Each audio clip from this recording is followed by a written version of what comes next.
Hey, morning all. Here we are in Boston Common. So got here yesterday, did just a little bit of sort of for mill last night, getting around the place, had some dinner, had a pretty quiet night actually.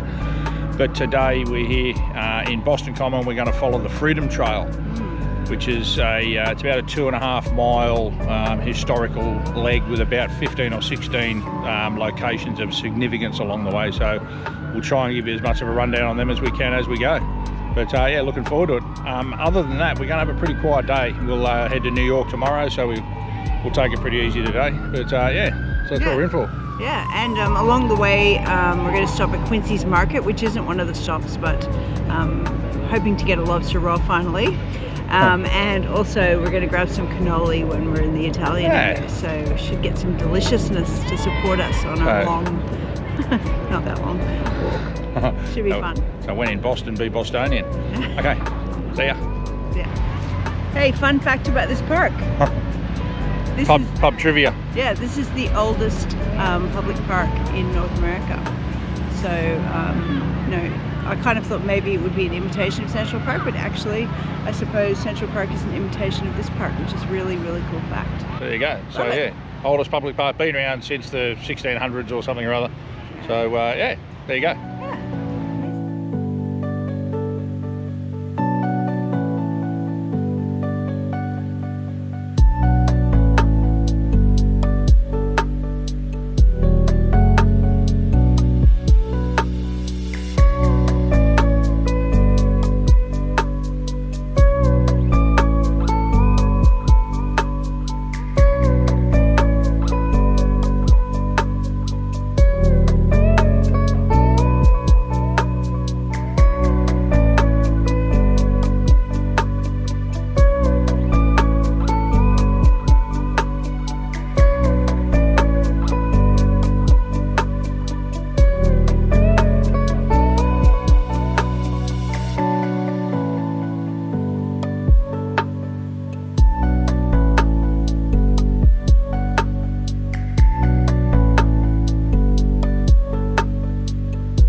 You've got the Park Street Church.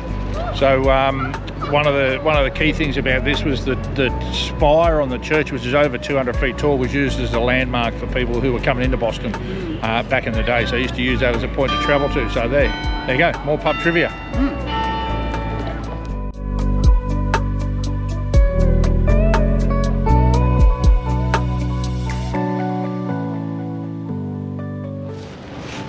Okay, Granary Burial Ground. So tons of people in here. Paul Revere, John Hancock, Sam Adams, Franklin's parents.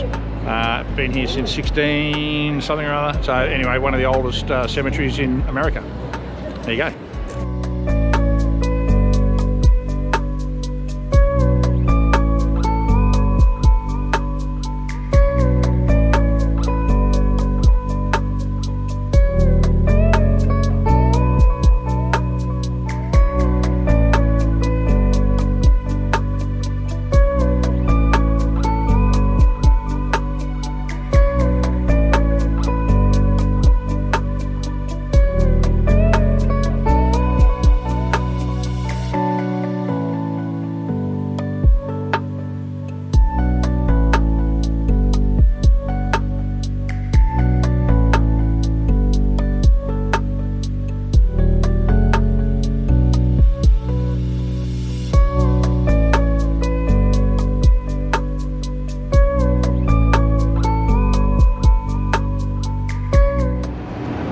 Okay, here we are at stop 5 actually. This is the King's Chapel and Burial Ground. Was actually the first burial ground in Boston, and it does contain some really important people. Although Paul Revere is buried in the last one that we just stopped at, William Dawes, who also was instrumental in that famous Freedom Ride, is buried here. This church behind us was built by, on this ground, the first church was built by King James II in 1686, so it's been around for a while.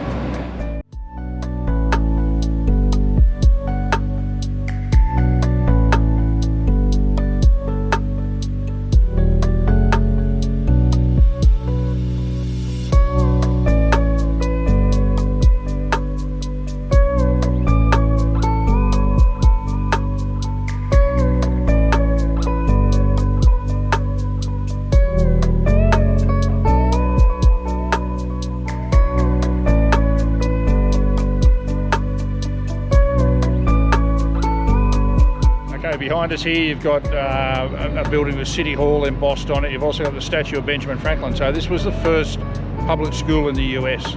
So Benjamin Franklin went here, Samuel Adams, Hancock, Ralph Waldo Emerson.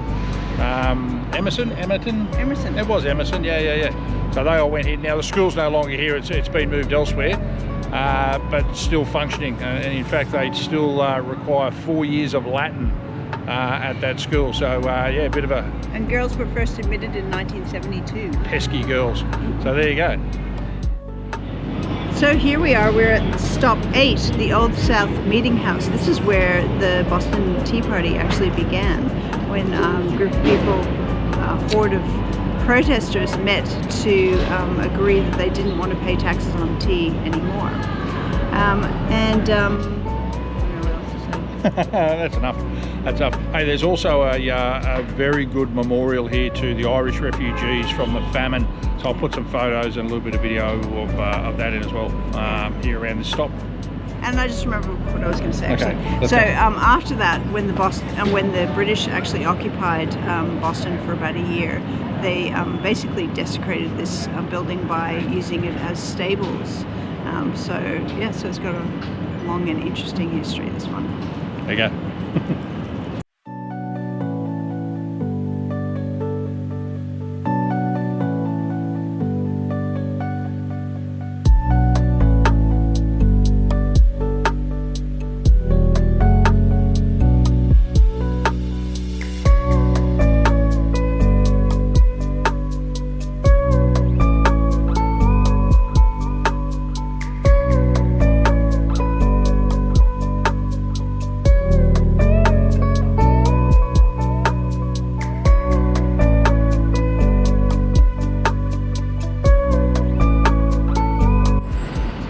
Okay, the building behind us here over the back, it's got a bus in front of it at the moment, but it's now a Chipotle restaurant. But that was that's the old bookstore, so famous for a lot of literary personalities from Emerson, Tennyson, a whole stack of folks who used to hang out here and have created some of the great literary works. So there you go.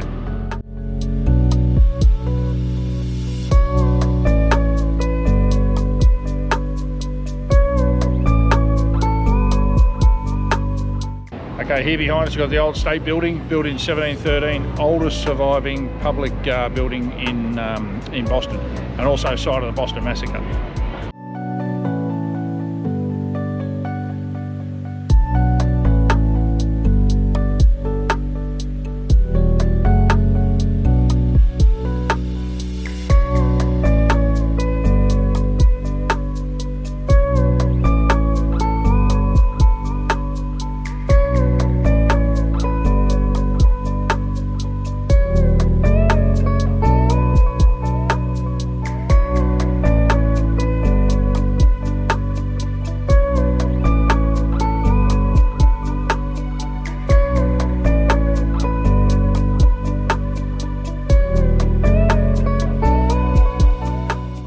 Okay, so here we are at Faneuil Hall, or Faneuil Hall as Alison calls it. So built in 1742, rebuilt again in 1770 after a fire. So this was basically a central meeting point and marketplace, but it was certainly a place where the Bostonians would gather and talk about the rebellion against the English, etc., etc. It also it's featured discussions from every war from 1812 onwards. Also, along with the women's movement, used to meet here as well before they'd storm the streets and march all over the place. So yeah, great place. Behind it is Quincy Market, where we've just had lunch, had a lobster roll there, which was pretty tasty. Yeah. Very really good clam chowder as well. Yeah, very similar to the hawker markets in Singapore, just a whole market full of food stalls, etc. So yeah, that's it. Yeah. And we saw the grave of one of the Faniels when we were in the second or first in one of those burial grounds as well. So starting to see things connect together, which is great. All starting to link together now.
Okay, so what you're seeing there is Paul Revere's house.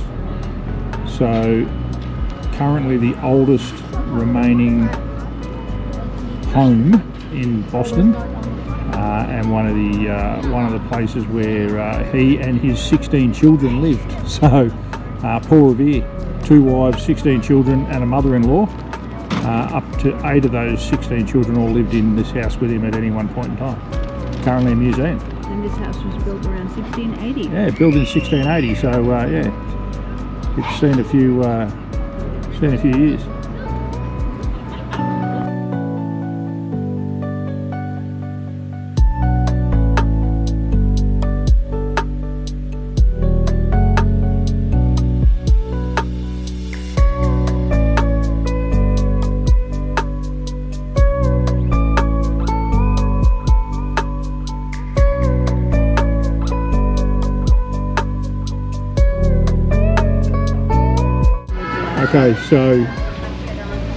Okay, so down beyond this gate here is the Old North Church, which we'll go look at in a minute, but the steeple up there, which you might see through the trees, is where 2 lanterns were hung that signalled Paul Revere to let everyone know the British are coming.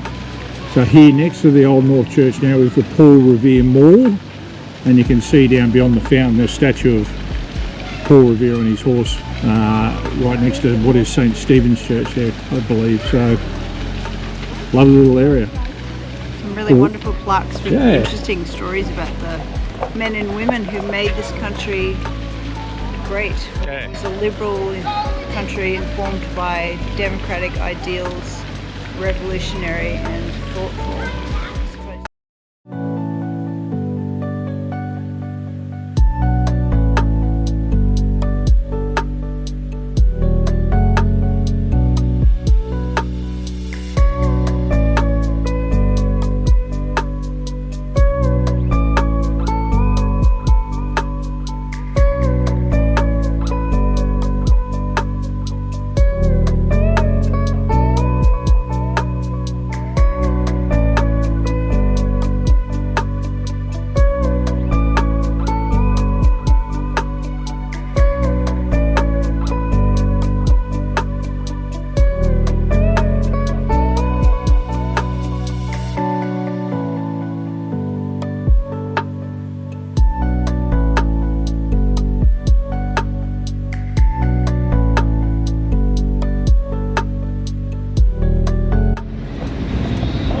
Where 2 red bricks turn into a red painted line, which has been worn out over time.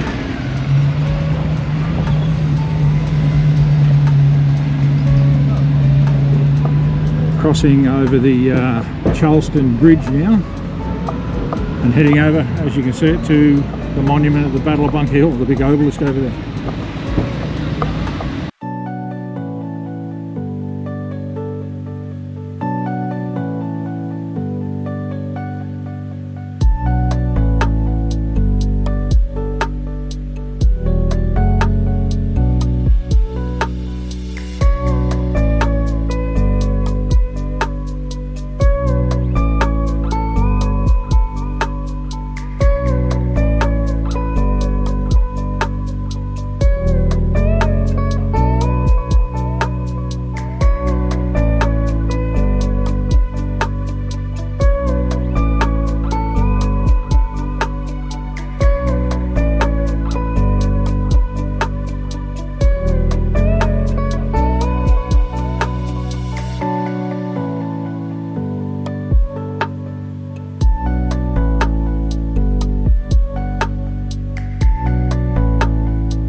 Okay, our second to last on the Freedom Trail today, Bunker Hill.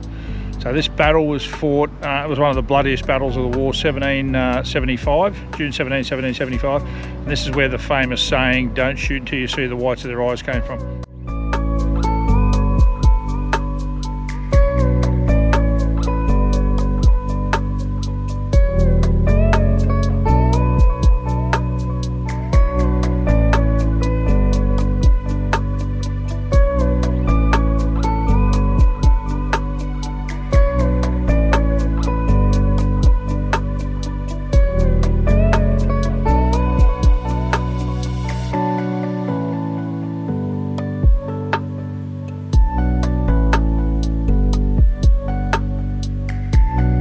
Okay, so we're coming up to the last of the Freedom Trail sites. This is the USS Constitution.